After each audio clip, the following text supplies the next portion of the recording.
अष्टांग योग का तृतीय अंग आसन क्या है?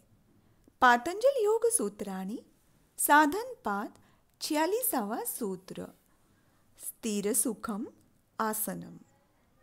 सूत्रार्थ: स्थिर और सुखद स्थिति को आसन कहा गया है।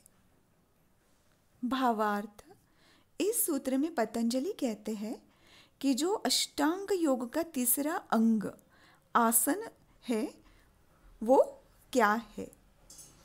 तो पतंजलि ने 3 सूत्र आसन के बारे में दिए हैं। उसमें 2 में आसन का स्वरूप बताया है और तीसरे में आसन का परिणाम समझाया है। तो पतंजलि ने किसी विशेष योगासन जैसे अनेक प्रकार के जो आकार है, पद्मासन, ताड़ासन, वृक्षासन, ध्यानात्मक आसन, आरोग्यात्मक आसन, अनेक प्रकार के आसन हठ योग में दिए हैं। इसका उल्लेख पातंजल योग सूत्र में नहीं है।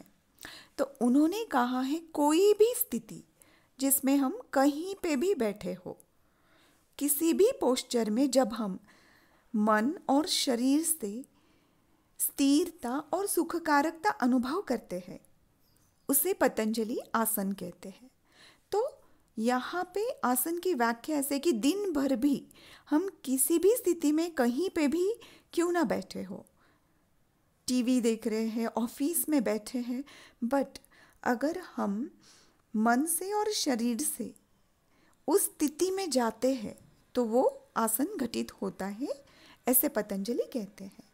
तो आसन जो शब्द है संस्कृत धातु आस से बना है, जिसका अर्थ है जिस स्थिति में, आसन में, पोस्चर में हम बैठे हैं उसमें सिर्फ और सिर्फ हमारे होने का भाव, एहसास बाकी है, इतनी स्थिरता उसमें है। तो शरीर, मन और आत्मा, इन तीनों स्तरों पर जब व्यक्ति स्थिरता का अनुभव करता है, सुखकारकता के अवस्था में वो स्थित होता है, तो पतंजलि उसे आसन सिद्धि कहते हैं।